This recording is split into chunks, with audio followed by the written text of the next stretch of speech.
So tonight's film, Aurora's Sunrise, is one of the most unique films that our team has seen. It combines animation, archival footage, and also silent film footage. So you're in for a real treat in the visuals and also quite a heart-rending story of resilience. We do have the filmmaker, Sahakyan, here, and she'll be doing a Q&A afterwards, so make sure you stay for that. And Ina would like to say a few words. Thank you so much, Alexandra, Shine Global, and audience for coming, watching this film. It's very special for me film because it's talking about the pain of my nation, Armenian genocide. And we work on it for more than 8 years. I always remember the words of Anne Frank, who said, "What is done cannot be undone, but one can prevent it from happening again." We all know the story of Anne Frank, and when I discovered the story of Aurora, another teenage girl who survived Armenian genocide and gave her voice and sacrificed her rest of the life for the cause, I thought that the world needed to know her story. But I was 8 years ago when I started this, I was not imagining that this very day, when the film will be shown, my nation will again, one more time, relive the same horrors. I don't know how, because it's not really covered in the news, but a small part of Armenian population in Nagorno-Karabakh, after 10 months of starvation because of blockade, was heavily shelled last week. So 120,000 people, including 30,000 kids, were forced to forced deportation right now. And today, these lands are anymore. There's no more Armenians almost left. We have the kids killed, and it's really, really heavy. So I really hope that films can change something, that I don't know, decision makers in the world, at least for next time, will not just watch, but prevent. Thank you so much, and I'll be happy to answer to all your questions. Ina, thank you so much. I know that I speak for the entire audience when I say that yours is an extraordinary film. It's beautiful visually, and it's just amazingly moving. So, thank you. Thank you so much. It's important to hear. Thank you. Can you tell us how you first learned of Aurora's story and what prompted you to make the film? Thank you so much. So I knew her story briefly, and I'm ashamed to admit that before 2015-ish, many Armenians didn't know even her story. I knew her book. I briefly knew that she was in Hollywood, but didn't know much. And I was working with Zorian Institute because 2015 was 100 years of Commemorium Day of Armenian Genocide.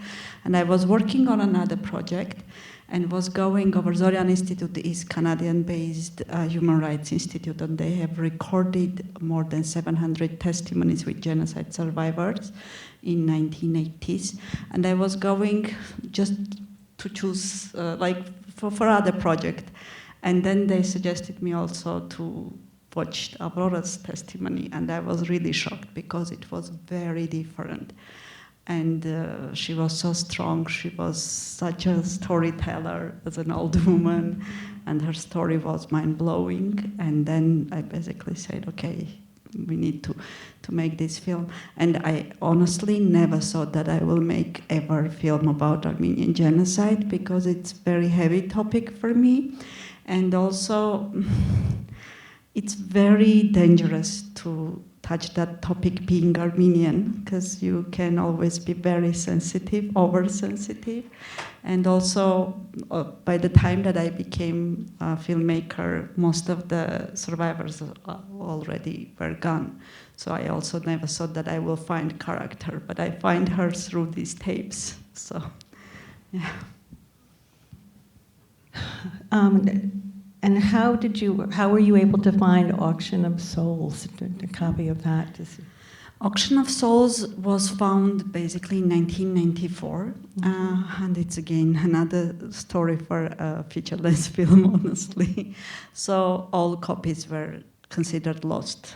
Starting from 1923-4, the film was considered lost.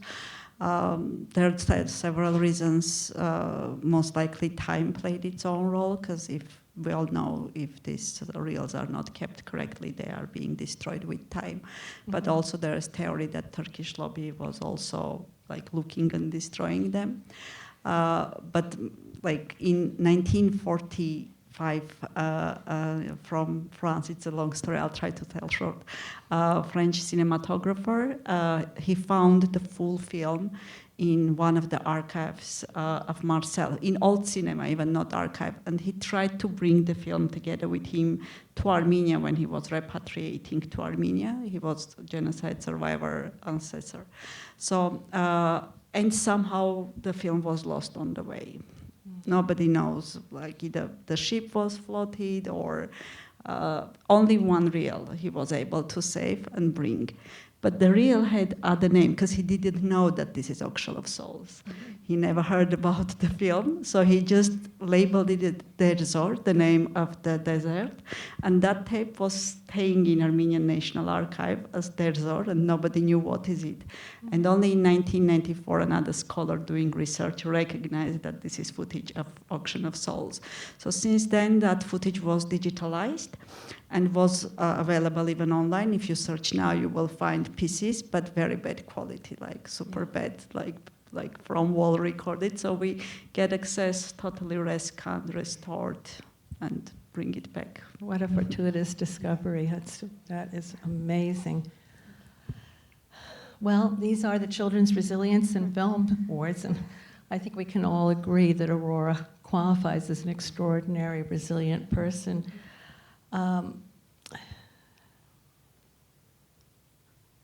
What was, so you never met Aurora yourself? No.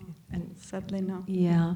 What stood out for you and about the interviews with her as an older woman? Sadly, I mean, any Armenian grow up with the genocide stories. I mean, it's really unhealed pain, and I also pass it to my daughters, so we all know many genocide stories. But they all are from the victim's perspective.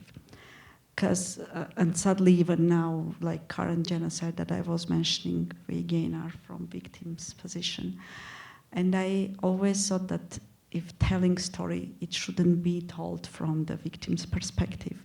And what was different in Aurora's case, that despite she was the most vulnerable group, like teenage girls were tortured, sold several times. I mean, like, it's nightmares through what passed, and most of them didn't survive, or they stayed in Turkish harems, or I don't know, there are many cases of suicides.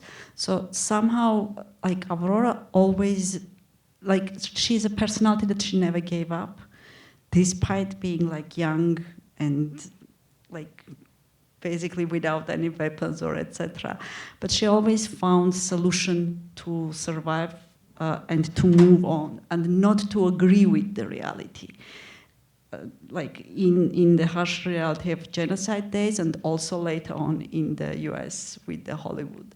By the way, I just, it's not mentioned in the film, and I am sorry that I didn't at the end, I cut this sentence, but she take her guardians to the court after all of this, and she won the court. And she used 5,000 to bring her sister. So, I mean, it's just personality that, you know, never gives up and always. And the most important, she never, like, not only for herself, she always was trying to how to say, to do good for others, save others, help others, educate others, like sacrifice herself for all other orphans later on. So I think like she's amazing, and she can be a role model today for me. Could be. Her resilience is so emotionally founded too. It's against every conceivable odd and every action being taken against her, her family, her people. She absolutely rejected it. And I think we're all familiar with stories of oppression where ultimately the victims give up. But she, you can just see her determination of absolutely not accepting this assessment of who she was. Stayed human. This is very hard to stay human in this condition. Yeah. And that's the most important, I think, achievement. I have to comment also on the quality of the animation in your film. It's absolutely exquisite. It's not me. How did you find the animation team and make those decisions? This film was a total challenge for me, to be really honest, because all my background is purely observational documentaries. And I was not realizing what I'm stepping into when I decided to make animated documentary. It's, by all means, the film is a result of a really great and strong team of filmmakers who work. Our ending credits are 6 minutes, so we saved us. So it's endless. But they were really devoted artists, art directors, animators, editor, who all together, and we all work, composer, we all work from very early stage together. And this is collective result. So the animation itself was done between Armenian and Lithuanian animators, illustrators. The film is co-production between 3 countries, Armenia, Germany, and Lithuania. The art department was from Armenian team, but implementation mainly were done by Lithuanians. By the way, we met first time in Armenia, and we decided that we are going to meet like twice a month, once 2 months, and so on, to work together. And COVID started, and then we met next time all together only in Annecy during the premiere. So about two and a half years we work all distance. So style-wise, small independent documentary studio from Armenia. When I'm saying our budget in US, everyone no, it's not possible. It's 1-2 minute animation in US standards. So we knew from very beginning that we cannot do 3D or classical 2D animation. So we come to the decision that we are doing this paper cut digital animation from very beginning because it's technically easier. But we very much put then attention into the illustrations because we knew that technically we cannot have very fluent animation in this technique. But then we tried to compensate it with the great team of illustrators and to pay more attention on illustrations. And it works so beautifully. Just the expressions that the characters are able to evince. Yeah. And sorry, because I don't know animation, we had to film at the end all the animated scene in front of green screen to give reference to animators. It's not fully rotoscopy, but they each 4/5 frame they had as a reference, so they can have these facial expressions. Because also that I had no idea that animators cannot really work without very close references, and I hoped that they can do whatever I imagine. No, it's not true. They can do a lot of symbols, colors, but simple movements and facial expressions sometimes turning into nightmares. So we had to film that. Well, it came out beautifully. We'd like to open the questioning up to the audience, and so there's a microphone. There's a microphone going around. Hi, amazing movie. Quick question, have any of her descendants seen the movie? No, she had only one son. Oh, And by okay. the time that I was, the film was already in late development. He passed away, so I had no chance to meet him. And her only grandson, they basically don't know that her son was divorced early. Yeah. He has non-Armenian mother, so he never kept any connection with grandma. I tried to contact him, but he never answered back. Send emails, send letters, whatever, calls, but he never answered. Amazing movie, though. Thank you.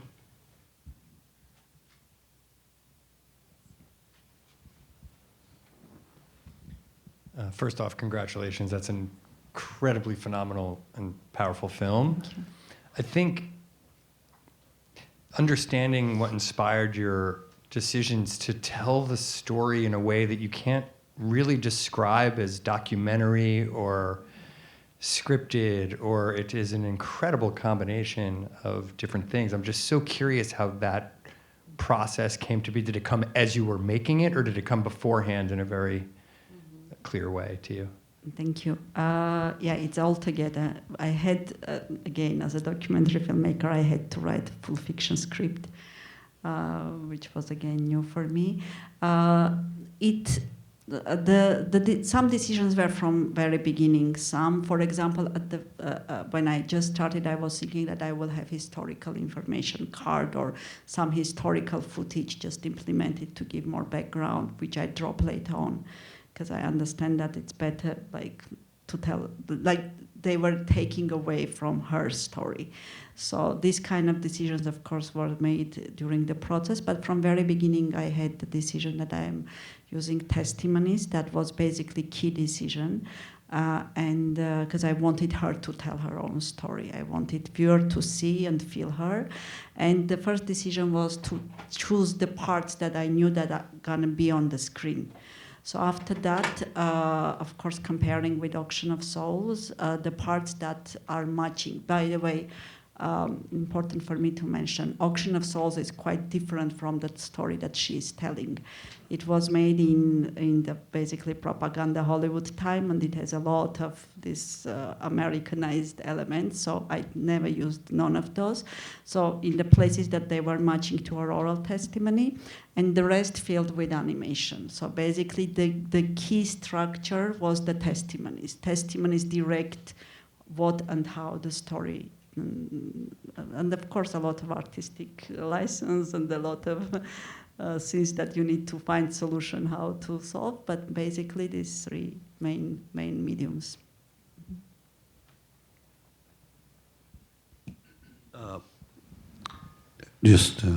I'm speechless from how emotional this is, and especially her comment at the end about if they had punished the Turks, it wouldn't have happened for the Jews. It's just one of the things that delivered the emotion for me was the music, and it was really special choices you made with the strings, the cello, the basses, the orchestra. I mean, orchestral, a lot of orchestral. I think it was the Armenian.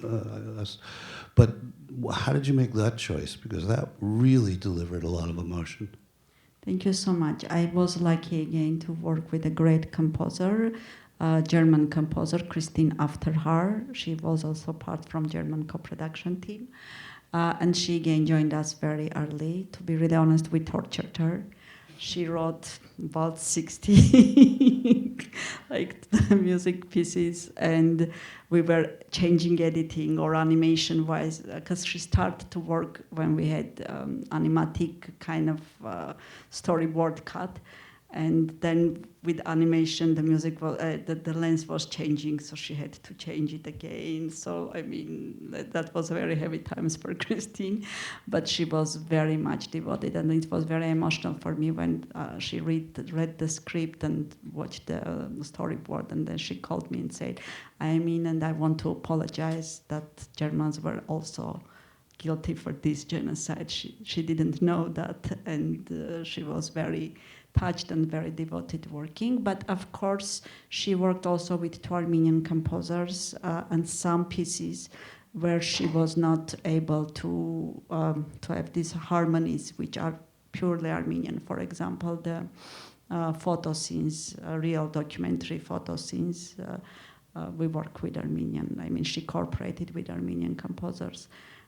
Yeah, and I really think that the fact that she was not Armenian really important, because it gives also like very international mood to the film, which is important, that it will not stay purely Armenian. It will be more universal.